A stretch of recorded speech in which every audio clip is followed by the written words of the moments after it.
जय महाराष्ट्र मित्रांनो, तुम्हा सर्वांचं आपल्या युट्यूब चॅनलवर स्वागत आहे. मित्रांनो, आपण मुंबई पोलिससाठी स्पेशल संभाव्य प्रश्नपत्रिका 2 घेऊन आलेलो आहे. या अगोदर आपण अशीच एक प्रश्नपत्रिका बघितलेली आहे. जे विद्यार्थी पहिल्यांदा चॅनलवर आलेत त्यांनी तो व्हिडिओ जर पाहायचा असेल तर खाली डिस्क्रिप्शन बॉक्स मध्ये मित्रांनो लिंक दिली आहे त्याची, तर तुम्ही जाऊन तो व्हिडिओ बघा. 100% तुम्हाला येणाऱ्या पेपरसाठी फायदा होईल. तर बघा, आपण आज संभाव्य प्रश्नपत्रिका 2 बघत आहे. व्हेरी व्हेरी इम्पॉर्टंट क्वेश्चन आहेत मित्रांनो. तुमची रिव्हिजन होऊन जाईल पूर्ण येणाऱ्या पेपरसाठीची. तर व्हिडिओ हा शेवटपर्यंत बघा. बघा, पहिला प्रश्न तुझ्या समोर आहे. काय दिले? जर इंडिया हा शब्द 5, 9, 4, 14 असं बरंच अंक दिले ते, तर गेट हा शब्द कसा लिहिला जाईल म्हणले. तर भावा, तू काय करतो हे तुला माहित आहे, कोडिंग डिकोडिंगचा प्रश्न आहे. तर तू काय करणार आहे, हे इंडिया म्हणजे तू असं लिहिला इंडिया, ठीक आहे. आणि त्याच्यासाठी त्यानं दिले 5, 9, 4, 14, परत 3, 4, 2, 9, 1 आणि परत 1. आता तू म्हणशील याला एवढं कसं काय, इथं 5 शब्द आहे, 5 अक्षर आहेत, तिथे एवढं लांबडलच कसं झाले ते नंतर बघू. आपण काय करूया, अंक टाकूया मित्र याला. तर आय किती नंबरला असतोय? 9. 9 कुठं आहे? हिथं आहे.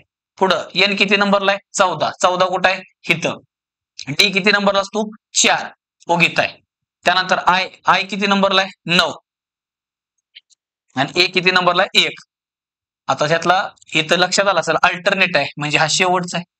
एक गोष्ट लक्षात आली असेल तुझ्या, हे जे काय अक्षर आहे त्यांचा क्रमांक अल्टरनेट आहे. आणि एकूण इथं शब्द किती येते रे दाद्या? किती येते? 5 आहे ती.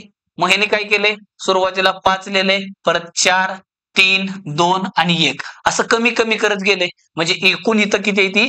5 अक्षर आहे ती. तर 5, 4, 3, 2, 1 आणि त्यांच्या मध्ये मध्ये ह्यांचा क्रमांक टाकलाय. मग सेम भावा, इथं गेट मध्ये 4 आहे तर सुरुवात 4 न होणार आहे. 4 न सुरुवात होणारे किती ऑप्शन आहेत बघायचे भावा. इथं सगळेच कडं 4 न ऑप्शन सुरुवात होणार आहे. एकच पर्याय आहे, अ फॉर अमरेंद्र. अख्ख सोडवत बसायचं नाही. बघ की, तुला क्रॉस चेक करायचं तर बघ, जीचा नंबर किती आहे भावा? 7 आहे. बरोबर आहे. परत 4 नंतर 3 झाला, 2 झाला आणि 1 झाला. आणि इथं बघ की थोडं बरोबर आहे. 7 नंतर 1 टी साठी काय झालाय? परत 20 आला, म्हणजे बरोबर मॅच झालेला आहे. येते लक्षात? म्हणजे हिथं पूर्ण प्रश्न सोडवत बसायचाच नाही. इथं तुला पूर्ण प्रश्न सोडवायचा नाही, फक्त काय करायचं, एका एका एका अक्षरावर खेळायचं. तुला लक्षात आलं की बाबा इथं लॉजिक 5 अक्षर होती, तर 5 साठी 5 आकडा आलेला पहिल्यांदा. आणि इथं 4 आहे तर 4 न सुरुवात होणारा एकमेव ऑप्शन अ आहे, म्हणून डायरेक्ट तेच उत्तर. पुढे डोकं लावायचं नाही. चला नेक्स्ट प्रश्न. चिन्हाच्या जागी कुठला अक्षर येईल म्हणते भाऊ. आधी इथं लॉजिक बघू, आपण वरच्या वरच बघू, खाली यायची गरज नाही. बघ, 3च 5 झाले. हे अशा ठिकाणी काय करायचं, अंश आणि छेदाच्या मधलं लॉजिक हुडकायचं असतं. एक तर अंश आणि छेदामध्ये सिरीज असते, ठीक आहे. नाहीतर दुसरा विषय कसा असतोय, अंश आणि छेद, नाहीतर अंशाचं आणि छेदाचं, अशा 2 वेगवेगळ्या सिरीज असू शकतात. ठीक आहे. तर आता इथं बघ, आपण आधी असं चेक करूया, 3च 6 कसं होऊ शकतो. काय जर म्हणले 2 वाढवा, मग इथं 2 आहे का, म्हणजे गुणाकाराचा विषय. मग 3 पासून 6 कसं होतं बाबा? गुणिले 2 आणि वजा 1 आहे. आता 7च 20 कसं झाले बाबा? 7 ला जर तू 3 न गुणला, 7 त्रिक 21 आणि परत त्यातनं 1 कमी केला, मग इथं गुणिले 2 गुणिले 3 100% गुणिले 4 असणार आहे इथं. मग इथं बघ, गुणिले 4 आणि वजा 1 आहे की, 13 चौक 52 आणि वजा 1. पुढं मग इथं गुणिले 5 असणार आहे दाद्या. बरोबर आहे का? 5 असणार आहे. मग काय होईल इथं? 21 5 105 असते, त्यातनं केलं म्हणजे लॉजिक कळलं. मग आता काय झालंय, गुणिले 2 गुणिले 3 गुणिले 4 गुणिले 5, तर इथं गुणिले 6 वालाय. पण लपडा असा आहे, वर 3 7 आहे तर इथला अंकच माहित नाही रे मला. मग त्यासाठी वरच्यातल्या वरच्यात तुला काहीतरी लॉजिक बघायचंय. मग ते कसं कळणार तुला? बघ, 3 आणि 7 ह्याच्यामध्ये कितीचा फरक आहे बाबा? ह्याच्यामध्ये 4चा फरक आहे. परत 7 आणि 13 मध्ये कितीचा फरक आहे? 6चा. 13 आणि 21 मध्ये कितीचा आहे? 8 आहे. कळलं? 4 6 8 2 2 वाटतंय. मग 8च्या पुढे असते भावा 10. मग भाऊ 21 मध्ये 10 टाकल्यावर किती असते? 31. मग 31 ची 6 पट करायची आणि त्यातनं 1 कट करायचं. आता परत अक्क करत बसू नको. 31 मध्ये शेवटी काय आहे? 1 आहे. मग 1 ची 6 पट 6 आणि शेवटी अंक 6 येणार आहे. 6 मधनं फक्त 1 कमी कर, शेवटी 5 येणार आहे. असं कुठं दिसतंय? मग तुझं उत्तर काय आलं बाबा? D for Devasena. काय जण म्हणले सर करून दाखवू की, कटाळा भावा, पेपरात असंच करायचंय. तिथले तुला मी अप्रोच सांगतोय पेपरामध्ये प्रश्न कसं सोडवायला पाहिजे. अख्खं सोडवत बसला मग परत बोंबलत बसणार काय, वेळ पुरला नाही, मला येत होतं सगळं पण शेवटी वेळ कमी पडला म्हणून मी नाहीतर पोलीस झालोच असतो. तसली कारण नाही द्यायची. तुम्ही चुकीच्या पद्धतीने सोडवता त्यामुळं टाइम पुरत नाही. ठीक आहे, पाहिजे तर करू शकतोस तो. 31ची 6 पटकी झालं. 6×3 = 18 186 होते बाबा. मग 186 मधनं 1 गेल्यावर किती येते 185. मग तुझं काय येणार आहे 31/185 डी आहे ना. नेक्स्ट काय म्हणले, समभुज चौकोनाचे क्षेत्रफळ 120 चौसेमी आहे. जर एक कर्ण 20 सेंटीमीटर असेल तर दुसरा कर्ण किती असला पाहिजे. आता त्यासाठी तुला समभुज चौकोनाचं क्षेत्रफळाचं सूत्र माहित पाहिजे. पहिली गोष्ट समभुज चौकोन तर माहितीये का तुला, बघू बरं आपण चेक करू थांबा. समभुज चौकोन कुठं येतात हा बघ, हा समभुज चौकोन आहे. एक तर असा असू शकतो किंवा हे जे आहे ना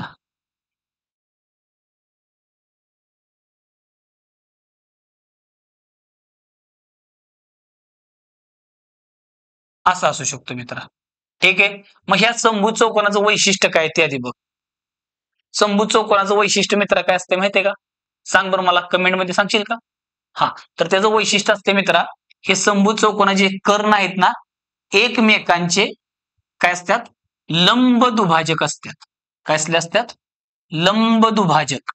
म्हणजे हे जिथं कुठं हे करणार एकमेकाला छेदणार तिथं काय होत असते 90 अंशाचा कोण होत असतो बाबा. आता बरोबर आले. तर काय असते समभुज चौकोनाचे जे काही कर्ण असतात ते एकमेकाचे लंब दुभाजक, म्हणजे हे जिथं कुठं छेदते तिथं 90 अंशाचा कोण होतो मित्रा. किती 90 अंशाचा. ठीक आहे, आणि दुसरा आणखीन काय सीन होतो, हे जिथं कुठं कटत्यात लंब दुभाजक, लंब म्हणजे 90 अंशाचा कोण, दुभाजक म्हणजे हा भाग आणि हा भाग सारखा असतो आणि हा भाग आणि हा भाग सारखा असतो. हे तुला बेसिक माहित पाहिजे मित्र याचा. दुसरी गोष्ट, समभुज चौकोनामध्ये काय असतात, समभुज, समभुज समान भुजा म्हणजे सगळ्या बाजू सारख्या असतात. 1 2 3 4 ह्या सगळ्याच्या सगळ्या बाजू कशा असतात, सारख्या. मग आता काय बोललोय त्यानं, समभुज चौकोनाचं क्षेत्रफळ दिलेलं आहे.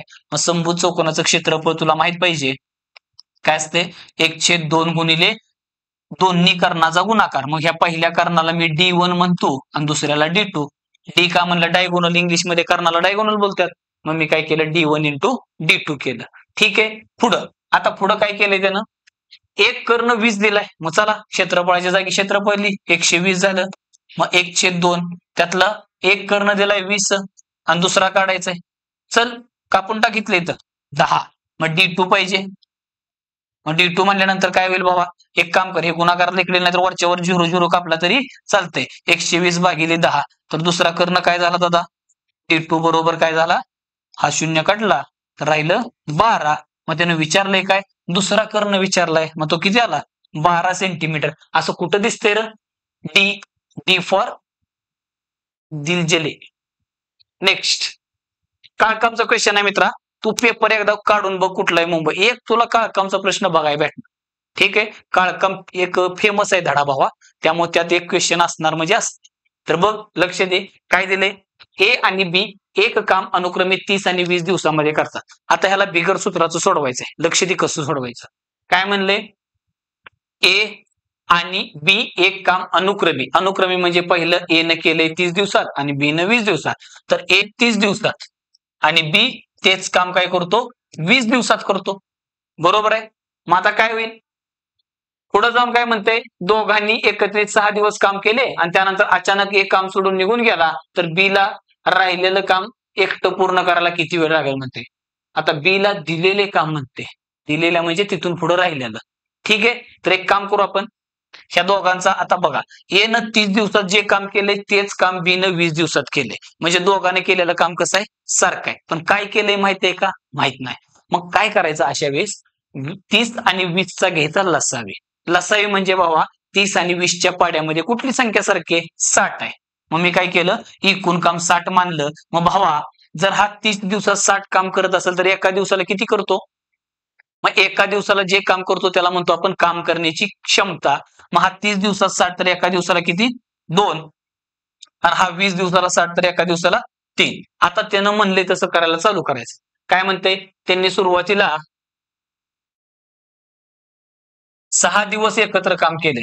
मग आता काय झालं, ए आणि बी दोघं कामावर आले, दोघांनी 6 दिवस कुतले आणि 6 दिवस कुतल्यानंतर काय झालं, दगा झाला दगा.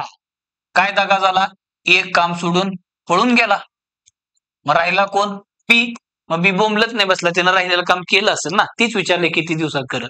मग आता एक काम करू आम्ही, दोघांनी नेमकं काम किती केलंय ते बघूया.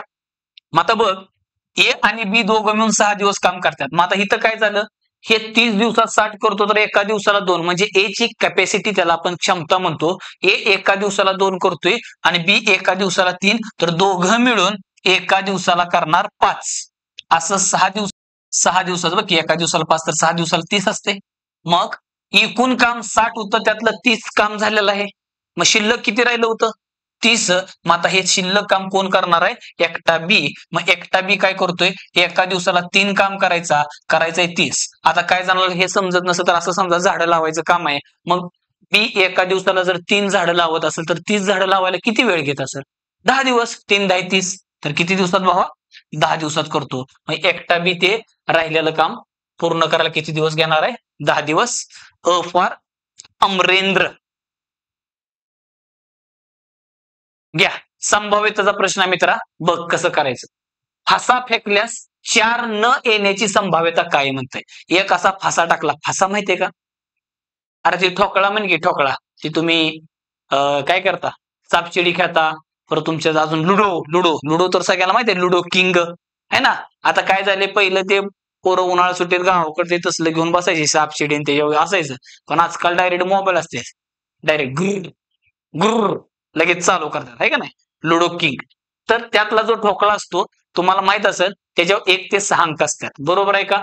मग आता काय म्हणले, फासा फेकला, तर मला सांगा आधी फासा पडल्यावर त्यावर काय काय येऊ शकतं. 1 येणार, 2 येणार, 3 येणार, 4 येणार, 5 येणार, 6 येणार. म्हणजे भावड्या, एक फासा टाकला तर त्याच्यावर 1 पण येऊ शकतं, 2 पण येऊ शकतं, 3 पण येऊ शकतं, 6 पण येऊ शकतं. म्हणजे 1 ते 6 अंक येऊ शकतात. म्हणजे तुझ्या एकूण शक्यता किती झाल्या दाद्या, ह्या ज्या काय आहेत त्या एकूण शक्यता किती आहेत, त्या 6. त्याला आपण एकूण शक्यता म्हणतो. ठीक आहे. मग त्यात त्यानं काय म्हणले, आणि संभाव्यता म्हणजे काय असते बाबा, संभाव्यता म्हणजे असते इच्छित शक्यता. तू काय इच्छा व्यक्त केली त्याची शक्यता भागिले एकूण शक्यता. आता इच्छित शक्यता म्हणजे त्यानं काय इच्छा व्यक्त केली, त्याच्यावर 4 आला नाही पाहिजे म्हणताय. मग इथं 4 जर येणार नसेल तर मग काय काय येऊ शकतात, राहिलेले 5 कुणी पण येऊ शकतं. मग जर भावा ह्यातला जर 4 तू कट केला तर तुझ्याकडे ऑप्शन किती राहतात, 5. म्हणजे तुझी जी काही इच्छित शक्यता आहे, शक्यता. आता इच्छित शक्यता काय असते तर भावा, बरं जाऊ दे. आता 4 कट केल्यावर राहतात किती, 5. मग डायरेक्ट काय करायचं, एकूण 6 शक्यता असते त्याच्यापैकी 4 येणार नाही, म्हणजे राहिलेले 5 अंक कोणी पण येऊ शकतात. मग तुझं उत्तर काय असणार आहे बाबा, 5/6. असं कुठं आहे, बी. बी फॉर बजरंग बली की जय. येते लक्षात. पुढं, 8 सेंटीमीटर बाजू असणाऱ्या घनाची प्रत्येकी 2 सेंटीमीटर बाजू असलेले एकूण किती घन तयार होतील असं म्हणलंय. तर बघ बाबा, आता घन माहित असेल तुला, मी तर काढतो बघ.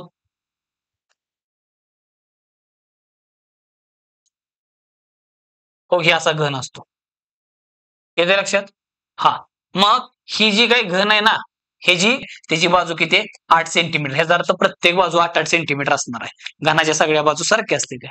पुढे जाऊन काय म्हणले, त्याची प्रत्येकी 2 बाजू असलेले असे छोटे छोटे किती घन तयार होतील. मग आता ह्याच्यापासून तुला काय करायचं आहे, बारका घन बनवायचा आहे मित्रा. कसला बनवायचा आहे, बारका घन. हा बारका असं समज, हा. तर असं किती बनतील म्हणते, तर मग लक्ष दे. मग आता ह्याची बाजू किती आहे, 2 सेंटीमीटर. सगळ्यात महत्वाचा विषय, ह्याच्यापासून हे बनवणार आहे, ह्याच्यापासून हे बनवणार आहे. म्हणजे थोडक्यात काय असणार आहे, हे जे काही एकूण घनफळ असेल ते ह्याचं घनफळ असणार आहे. म्हणजे हे जे काही घनफळ असेल, पण ही एकटं नाही, अशी किती किती माहित नाही, एन नंबर ऑफ आहे ते.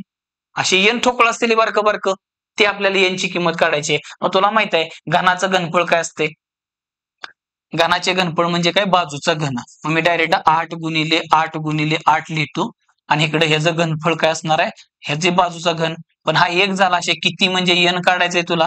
मग झालं, मग हे गुणाकारातलं सगळं भागाकारात येणार. मग 8 × 8 × 8 भागाकारात 2 × 2 × 2. भाऊ जेवढं कटते तेवढं काटून घेऊया आपण.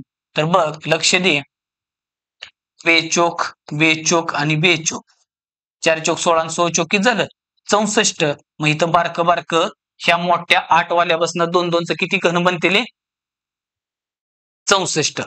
क फॉर कट्टाप्पा. येते लक्षात. काय केलं, मोठी बाजू 8 आहे, बारकी 2 असलेली किती, फक्त ह्याच्यापासून हे बनतं, समजून जायचं. ह्याचे घनफळ आणि ह्याचे घनफळ सारखे असते, पण हे जे नाही, ह्या सगळ्यांचे मिळून घनफळ सारखं असतं मित्रा. म्हणून काय केलं आपण, ह्याचं घनफळ बाजूचा घन. मग बाजूचा घन 8चा घन 512 करण्याच्या ऐवजी 8ला 3 वेळा गुणाकारात लिहिलं. ह्याचं घनफळ काय असते, बाजूचा घन म्हणजे 2चा घन, 2 × 2 आणि मग ह्याला दिलं हाकलून इकडं, तर यांची किंमत किती आली, 64. n म्हणजे एकूण बारकं बारकं किती ठोकळं बनतात, तर 64 बनतात. ठीक आहे. नेक्स्ट काय म्हणले, एक मनुष्य आपल्या पगाराच्या 75% खर्च करतो, जर त्याची शिल्लक 5,000 असल्यास त्याचं उत्पन्न किती. आता मला सांगा, एखाद्या व्यक्तीचा जो काय पगार आहे तो स्वतःमध्ये किती असणार आहे, 100% असणार. त्यातलं 75% खर्च करतो, मग शिल्लक किती राहणार भावा, शिल्लक किती राहणार, 75% खर्च केल्यावर 25% राहतात. मग डायरेक्ट त्यानं काय केलंय, आपण डायरेक्ट म्हणूया, ह्या 25%ची किंमत त्यानं दिलेली आहे 5,000 रुपये. डायरेक्ट करायचं, खेळत नाही बसायचं. तर त्याचं उत्पन्न किती म्हणजे एकूण पगार विचारलाय, म्हणजे 100%ची किंमत विचारली. मग शहाणं पोरगं काय करेल, हे असं इथं एक्स म्हणून तिरपा गुणाकार करण्याच्या ऐवजी मी डायरेक्ट काय करतो, 25ची 100 म्हणजे 4 पट आहे, तर ह्याची पण 4 पट करूया. 5,000ची 4 पट किती असते भावा, 20,000 रुपये. तर त्या बावड्याचा एकूण पगार किती, 20,000. अ फॉर अमरेंद्र. नेक्स्ट, वडील आणि त्यांच्या 5 मुलांचे सरासरी वय 15 वर्ष आहे. वडील वगळून हे वय 7 वर्षांनी कमी होते, तर वडिलांचं वय किती वर्ष असेल. आता वडील आणि त्यांची 5 चिलीपिली, ह्या सगळ्यांचं सरासरी वय किती, 15 वर्षे. मग बघ भावा, आपण असं म्हणूया, हे वडील आणि 5 मुले. मग मला सांग, वडील आणि 5 मुले ह्यांचं सरासरी वय त्यानं किती सांगितले, 15 वर्ष. सरासरीचा अर्थ काय सांगितलाय तुला मागे एकदा मी वयवारीमध्ये बोलतो. आता ज्या लोकांनी परत वयवारी बघितलं नाही, तर 1 नंबर धडा घेतलाय मित्रा. तू काय कर, डिस्क्रिप्शन बॉक्स मध्ये त्याची लिंक दिलेली आहे, तर तिथं जाऊन तू हा धडा बघू शकतो. 1 नंबर घेतलाय. तसाच बोट व प्रवाह पण घेतलाय. बिगर सूत्राचा बोट व प्रवाह कसा सोडवायचा आणि कसं असं सेकंदातनी उत्तर येतं, त्यासाठी तुला ते जाऊन धडा बघ. 1 नंबर घेतलाय. डिस्क्रिप्शन बॉक्स मध्ये त्याची पण लिंक दिली आहे. आणि तुम्हाला हे मी जे काही क्लासमध्ये डेली शिकवतो, त्याची जर PDF पाहिजे असेल डायरेक्ट, तर तुम्ही काय करा, आपलं टेलिग्रामला चॅनल आहे, maths bye Somnath Dombe sir. तर हे चॅनल जाऊन जॉईन करा, तिथं तुम्हाला डायरेक्ट त्या सगळ्याची PDF भेटेल. ठीक आहे. तर बघ लक्ष दे मित्रा, सरासरी म्हणलंय, मग सरासरी समजा त्यानं म्हणलं 3 भावांच्या वयाची सरासरी 20 वर्ष. ह्याचा अर्थ तिघांना 20-20 बनलं असतं, तर तिघं मिळून 20 त्रिक 60 वर्ष असतं. 4 भावंडांच्या वयाची सरासरी 10 वर्षे. ह्याचा अर्थ 10 × 4 डायरेक्ट 40 करून टाकायचं. मग इथं तसंच आहे. मग इथं 15 × 6 असं 90 वर्ष होणार आहे. त्याच्या 5 मुलं आणि पप्पा ह्या सगळ्यांचं मिळून 90 वर्ष होणार आहे. त्यानंतर पुढं काय, वडील वगळून हे वय 7 वर्षांनी कमी होतं. म्हणजे नुसत्या 5 मुलांचं जर वय काढलं तर 7 न कमी होते. मग पहिली सरासरी किती होती बाबा, पहिली सरासरी होती 15, त्यातनं 7 कमी झाल्यावर किती होणार आहे, 8. मग ह्या 5 कार्यकर्त्यांचं किती, 85 40 वर्ष. म्हणजे बघ लक्ष दे, फक्त 5 पोरांचं एकूण जे काही वय आहे ते आहे 40 वर्ष आणि पप्पा सहित 90 आहे. मग ही जी मधला फरक आहे ते कोण आहे, वडील आहे, वडील. बघ ह्यातनं 40 कट कर, राहिलेलं कोण आहे, मग वडिलांचं वय किती आहे भावांनो, 50 वर्षे. कोणाच्या, आपल्या नाही, त्या 5 मुलांच्या. ठीक आहे. मग इथं 50 कुठं आहे, D for Dilbar Dilbar Dilbar. Next, एका परीक्षेत एकूण विद्यार्थ्यांच्या 35% विद्यार्थी हिंदी या विषयात अनुत्तीर्ण झाले. हे लय महत्वाचं आहे बाबा. अनुत्तीर्ण म्हणताय ना, हे कामाचं आहे आपल्या. त्यानंतर 45% विद्यार्थी इंग्रजीत अनुत्तीर्ण झाले, हे पण अनुत्तीर्णच आहे. आणि 20% दोन्ही विषयात अनुत्तीर्ण झाले. जेव्हा अनुत्तीर्ण दोन्हीचं पण अनुत्तीर्ण असतं तर काय करायचं, तिथं झालेले एकूण अनुत्तीर्ण विद्यार्थी जर पाहिजे असतील तर तू काय करणार, पहिल्यांदा हिंदीमध्ये 35% आहेत, त्यानंतर इंग्रजीत 45% आणि दोन्हीचा आकडा ह्यातनं कट करायचा भावा. कारण हा इकडं पण 20 आहे तिकडं पण 20 आहे म्हणून एक कट करायचा. मग हे दोघं मिळून किती झाले 80%. मग 80%मधनं जर 20% गेले तर किती येते रे भावांनो 60%. मग त्यात तिथं अनुत्तीर्ण विद्यार्थी आहे ती 60%. मग त्यानं विचारले तर एकूण विद्यार्थ्यांच्या शेकडा किती विद्यार्थी दोन्ही विषयात उत्तीर्ण. मग उत्तीर्ण विचारले. आता मला सांगा, ती जी काही परीक्षा दिली तिथं जी काही एकूण पोरं असणार ती स्वतःमध्ये किती असणार आहे, ती काय 5, 50, 500, 1000 त्या शाळेची पोरं असतील, पण ती स्वतःमध्ये किती असणार आहेत 100%. मग 100%मधनं हा 60% तेवढा कट कर. एकूण 100% त्यातली 60% अनुत्तीर्ण आहे ती, तर उत्तीर्ण किती झाली ती हो तिथं 40%. तर काय म्हणले दोन्ही विषयात, तर एकूण विद्यार्थ्यांच्या शेकडा किती विद्यार्थी उत्तीर्ण झाले तर 40%. परत डी फॉर देवसेना. नेक्स्ट बघा, ए या वस्तूची किंमत बी या वस्तूच्या किमतीपेक्षा 400 रुपयांनी जास्त आहे. जर दोन्ही ए व बी ची किंमत 784 रुपये असेल तर बी या वस्तूची किंमत किती. अहो कुणाची किंमत जास्त म्हणते, ए वस्तूची किंमत बी वस्तूपेक्षा 400 न जास्त आहे. आता इकडे बघ, ही ए वस्तू आहे आणि बी आहे आणि ह्या ए ची किंमत बी पेक्षा 400 न जास्त आहे म्हणते. मग ही 500 असेल तर ही किती असणार आहे, ही 500 असेल तर ही 900, ही 400 असेल तर ही 800, ही 200 असेल तर ही 600. मग पुढे काय म्हणले, दोघांची मिळून 784. मग मी एक काम करतो, ह्याची किंमत माहित नाही, काहीतरी म्हणूया के फॉर काही. मग ह्यात 400 जास्त आहे, मग के मध्ये 400 मिसळल्यावर काय कार्य करतं 400 के बोलतात. 400 के नाही बोलायचं बाबा, के अधिक 400. काय झालं, के अधिक 400. आणि ह्या दोघांचीच किंमत मित्रांनो त्यांनी डायरेक्ट दिलेली आहे 784. मग चला ह्या सगळ्यांना जोडलं तर के आणि के किती असते 2K आणि हे अधिक 400 तिकडे जाऊन कटल. मग 784 वजा 400, मग 2K ची किंमत किती झाली 384. मग मला 2K ची किंमत काढायची, 2 काट तिकडं, बे एक बे आणि काय होईल इथं 9218 आणि बे के ची किंमत झाली 192. मग त्यानं काय विचारले, तर बी या वस्तूची किंमत किती, तर त्यानं भावांनो आपल्याला विचारले बी ची किंमत. मग बी हित आहे, बी ची किंमत के आहे, मग के म्हणजे काय झाली तर 192 रुपये. माझं कुठं आहे ऑप्शन मध्ये डी. ओके, नेक्स्ट सोडवा व योग्य पर्याय लिहा. ह्याला जर तू सोडवाय गेला ना बाबा, तुला कुतावं लागते 3 मिनिटं आणि 3 मिनिटं कुतल्यावर तुला कळणार की तुझं उत्तर चुकलेलं आहे. मग मी काय म्हणतो, ह्याच्यासारखं सोपं काहीच नसते. काय करणार आहे, लय भारी काम करतो बघ. आता आपण एक काम करू, काय ही जी 0.5 आहे ना, या 0.5 ला मी ए म्हणतो. काय करू आपण 0.5 च्या जागी ए लिहूया आणि 0.6 च्या जागी बी लिहूया आणि कार्यक्रम चालू करूया. मग काय दिले बाबा, ए चा घन अधिक बी चा घन छेदामध्ये 0.5 चा वर्ग म्हणजे ए चा वर्ग मध्ये वजा हे 0.3 कसं झाले रे, हे जर तू 0.5 गुणिले 0.6 केलं तर 6 पंचे 30 म्हणजे 0.30 होते. 0.30 म्हणजे 0.3 आहे, म्हणजे ह्या दोघाचा गुणाकार आहे, ए आणि बी चा गुणाकार आहे. आणि पुढे जाऊन काय केले, अधिक बी चा वर्ग. भाऊ ए चा घन अधिक बी चा घन एक खतरनाक सूत्र आहे, ते तुला पाठ करायचंय. काय आहे सूत्र, ए अधिक बी दुसऱ्या कंसामध्ये ए चा वर्ग वजा ए बी अधिक बी चा वर्ग आणि छेदामध्ये हो ही सेम टू सेम ए चा वर्ग वजा ए बी अधिक बी चा वर्ग. भावा ह्या सगळ्याला हे कटलं, उत्तर काय येणार ए अधिक बी. मग ए ची किंमत तुला माहित आहे 0.5 आहे आणि बी ची किंमत आहे 0.6. ह्या दोघांची जर बेरीज केली तर 1.1 असं कुठं दिसतंय, क क फॉर कट्टाप्पा. मग मी म्हणतो पेपरात एवढं करू नको, पेपरात एवढं करू नको. मग काय करायचं, लय सोपं आहे, लय सोपं आहे. काय करायचं, जेव्हा ए चा घन अधिक बी चा घन अंशाला दिलं जाईल, लक्ष दे, ए चा घन अधिक बी चा घन अंशाला दिलं जाईल तर डायरेक्ट काय करशील, अंशाला ए अधिक बी म्हणायचं. आणि हे कधी कधी काय होतं, खालचं वर आणि वरचं खाली असतं, त्यावेळेस खालच्या भागात ए चा घन अधिक बी चा घन, तर खाली असेल तर 1 ए अधिक बी होणार आहे, आणि वर असेल तर फक्त ए अधिक बी. फक्त भावा हे घन कट करायचं आणि ह्यांची बेरीज करायची, 0.5 अधिक 0.6 डायरेक्ट उत्तर येणार. ती खालची छेदातली गोष्ट बॅलन्स करून दिली जाते. नाही दिलं तर मग कुठून सोडवावं लागते. येते लक्षात? तर याचं उत्तर काय आलं, क. नेक्स्ट,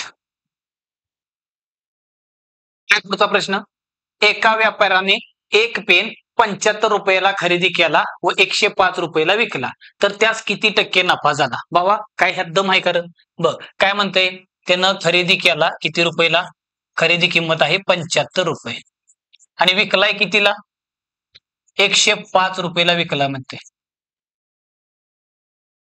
मग साधी गोष्ट आहे, 75 रुपयाची वस्तू तू 105 रुपयाला विकतोय, नफा होणार का तोटा होणार? 100% नफा होणार. आणि किती नफा झालाय सरळ कळते, मध्ये कितीचा फरक आहे, 30चा. म्हणजे 75 वर जर तू 30 रुपये नफा घेतला तर 100. मग त्याने विचारले टक्केवारी, मग हा 30 नफा कुणावर झालाय रे, 75 वर. मग टक्के काढायची ती, टक्के काढायची ती. मग काय करशील, गुणिले 100. मग चला काय करशील, 25 नका, 25 त्रिक 25 चोक 3 10 आणि 10 चोक काय असते, 40% नफा होणार आहे. काय होणार आहे, 40% नफा. कुठं आहे, क. ठीक आहे.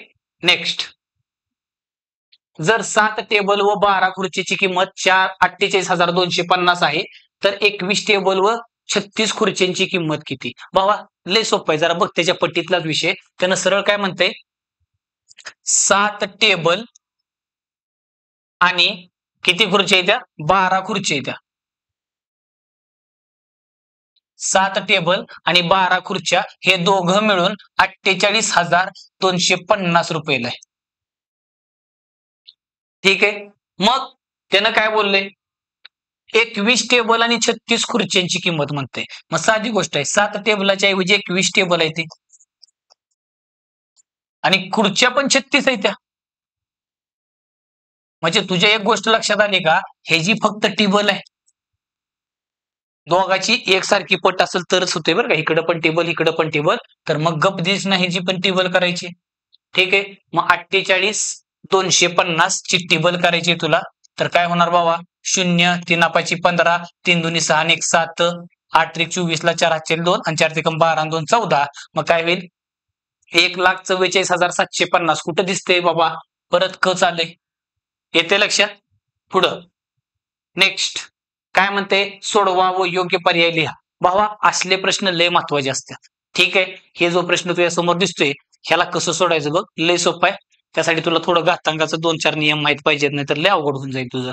काय दिले बघ, 2 चा घातांक n अधिक 1 अधिक 2 चा घातांक n छेदामध्ये 2 चा घातांक n अधिक 4 वजा 2 चा घातांक n अधिक 1. चला लक्ष द्या, नियम काय घातांकाचा, जर तुला माहित आहे ए चा घातांक यम गुणिले ए चा घातांक n, म्हणजे पायासारखा असेल मध्ये गुणाकार असेल तर घातांकाची डायरेक्ट बेरीज होती भावा. मग हे माझं काय म्हणणं आहे, ह्याच्यापासून असं बनतं तर ह्याच्यापासून माघारी फिरून हे बनलं पाहिजे.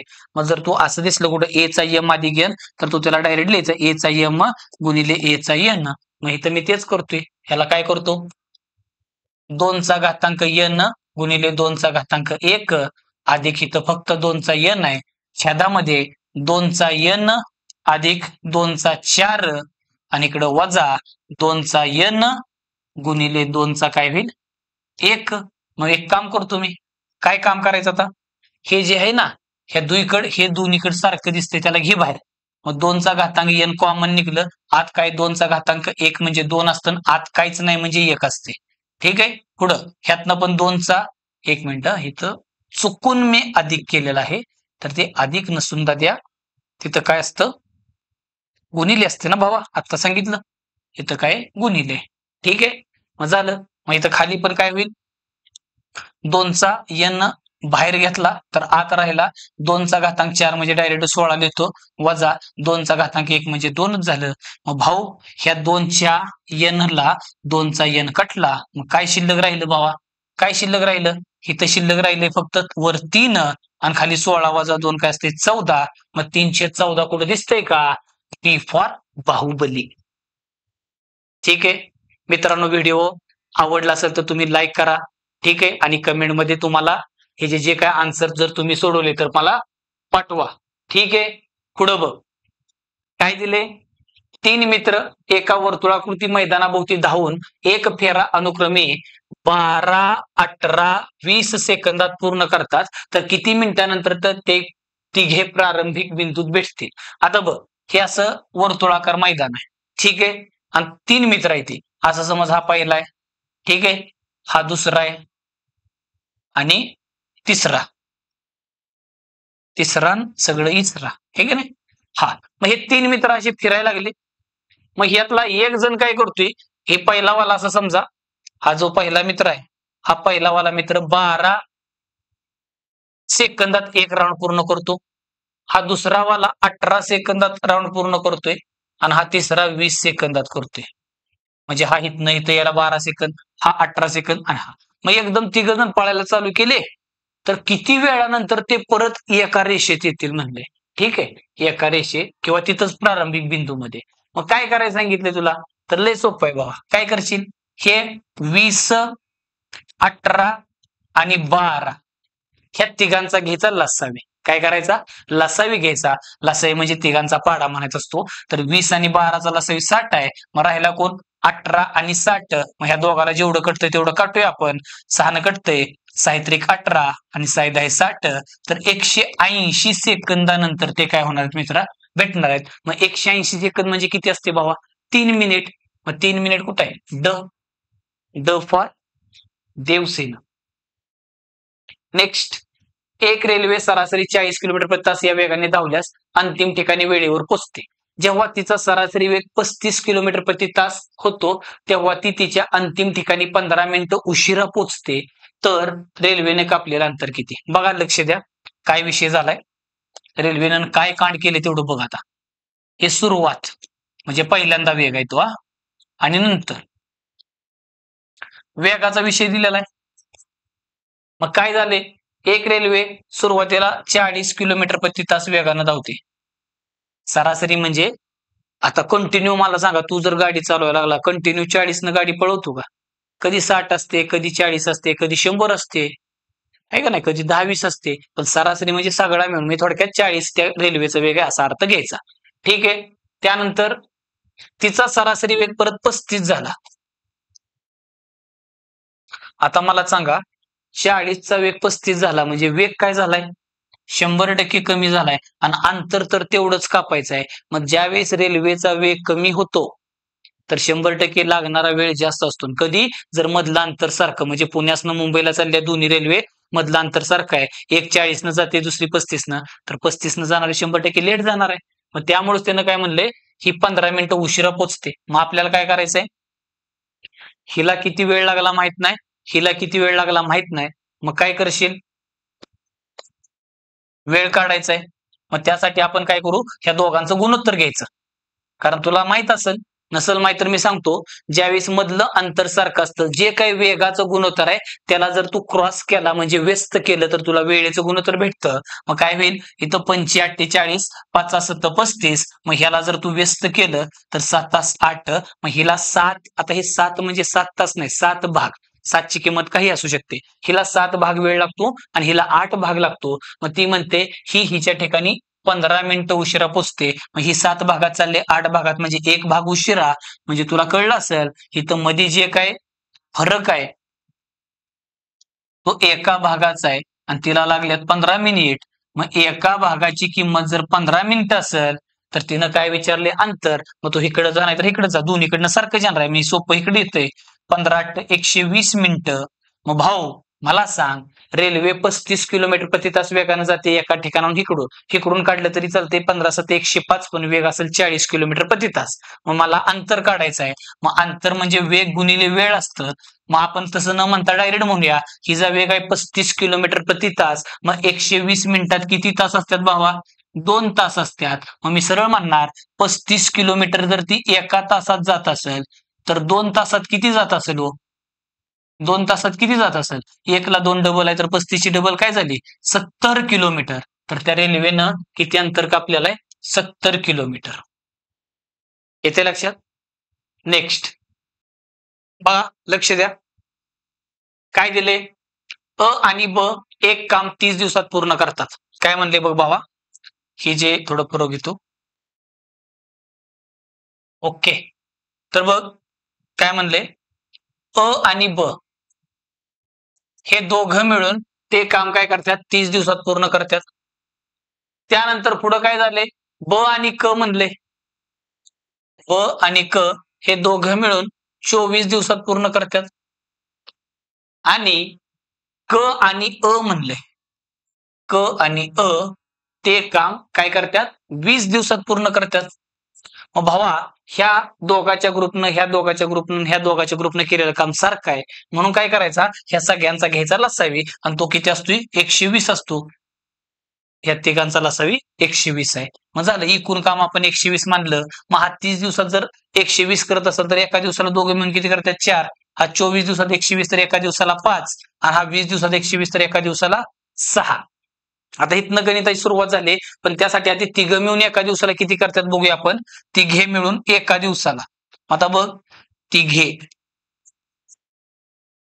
एका दिवसाला काय करणार? आता इथं अ ब क नाही, अ ब ब क आणि क अ. ज्यावेळेस असा दोघाचा ग्रुप असतो, अ ब ब क आणि अ आणि क, ह्या जर सगळ्यांची ऍडिशन केली तर काय होते बाबा?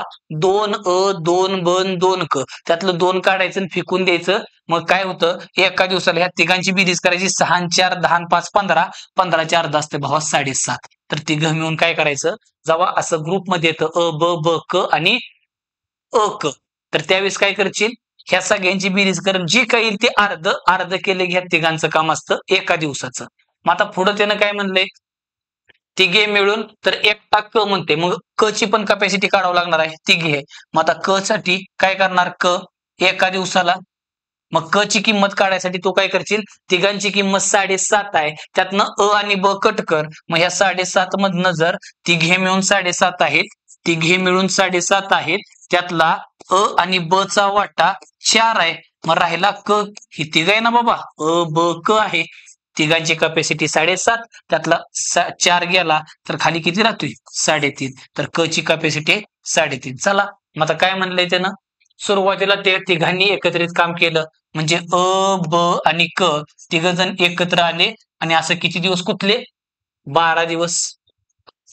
मग तुला माहित आहे एका दिवसाला जर त्यांनी 7.5 करत असतील तर 12 दिवसाचं किती? एक काम कर, एका दिवसाला 7 असतं तर 12 दिवसाचं 12 84 झालं असतं आणि एका दिवसाचं अर्ध तर 12 दिवसाचं 6. 84 6 किती झालं? 90. म्हणजे ह्या तिघांनी सुरुवातीला 90 काम केलं. त्यानंतर कोण गेला? अ आणि ब कल्टी मारली.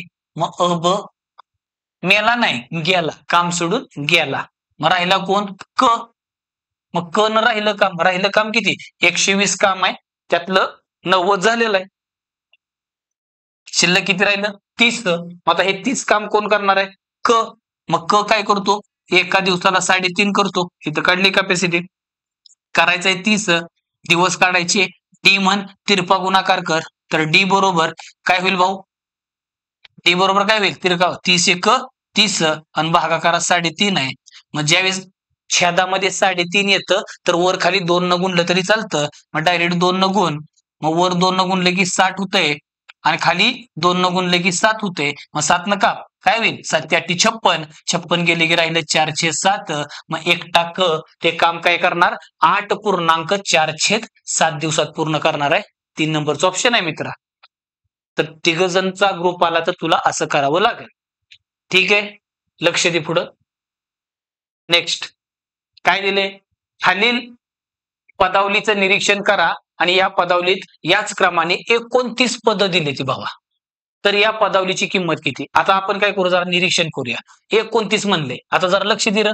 12 वजा 10 अधिक 14 अधिक 15, परत 12 वजा 10 अधिक 14 वजा 15 म्हणजे 4/4 गट्टा येते. मग आपण आधी 4 जणांची किंमत काढून घेऊया. मग काय होईल बाबा? 12 वजा 10 काय असते? 2 आणि परत इथं अधिक 14 वजा 15 म्हणजे काय झालं 16 वजा 15 1 झालं म्हणजे एका ग्रुपची किंमत 1 झाली. मग आता 4 4ची 29 पद म्हणल्यानंतर काय होईल 4 7 किती होते भावा 28 होते. म्हणजे हा एक ग्रुप झाला. ठीक आहे. एक दुसरा त्याची पण किंमत 1 असणार आहे. हा तिसरा ग्रुप आहे. असे 29 ला जर तू 4 न भागलं तर काय होईल 4 7 28 आणि 1 शिल्लक राहते. मग 7 चा भाग लागतोय म्हणजे 1 1 1 1 असं तुझं 7 वेळा येणार आहे. म्हणून मी काय करतो ह्या 7 ला 1 न गुणतो आणि आता पुढं काय झालं आता हे असं करत करत करत करत करत शेवटी काय असणार आहे बाबा हे 4 4 8 आणि 4 12 तर इथं डायरेक्ट 28 झाल्यानंतर 29वी म्हणल्यावर पहिली किंमत असणार आहे आणि ती शेवटी असते 12. मग झालं 7 1 7 आणि शेवटी काय असणार आहे 12. मग 7 1 7 आणि 12 किती आलं रे भावा ह्या सगळ्याच उत्तर आलं 19 ब. काय केलंय ह्या 4 ची किंमत इथे 1 हे जी पण 1 असे 29 पद म्हणजे 29 संख्या द्या.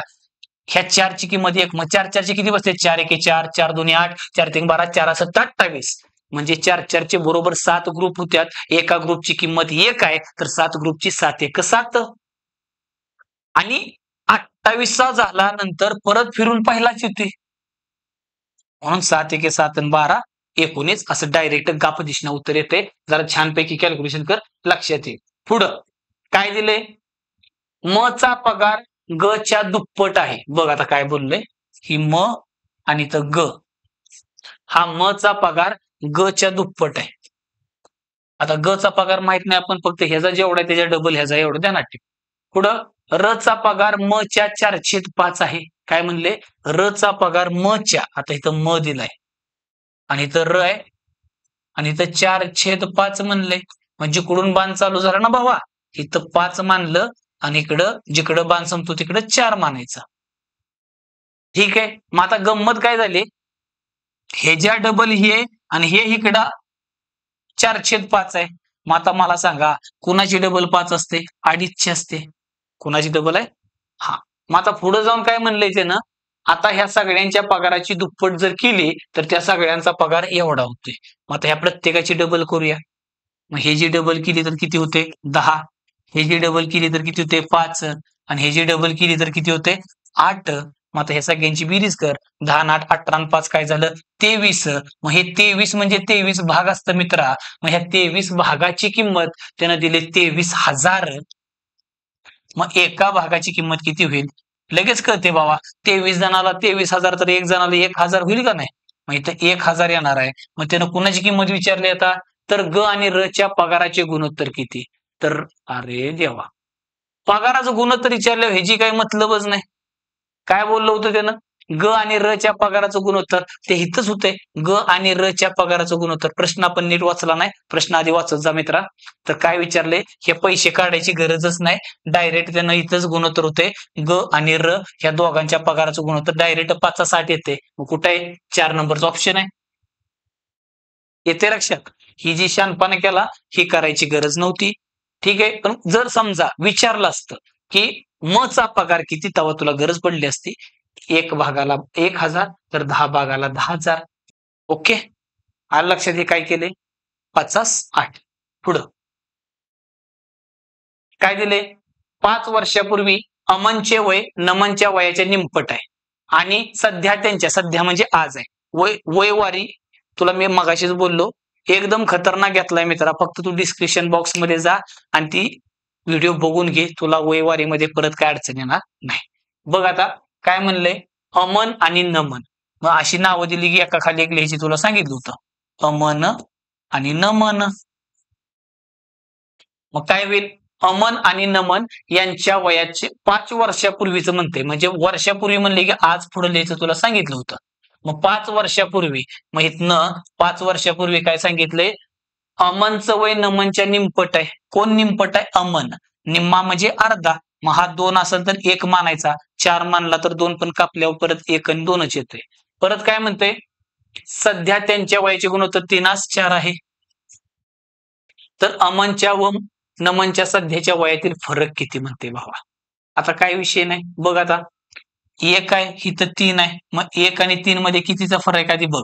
मागं तुला सांगितलेलं अमन आणि नमन 3 आणि 4 भागाची आहे ती.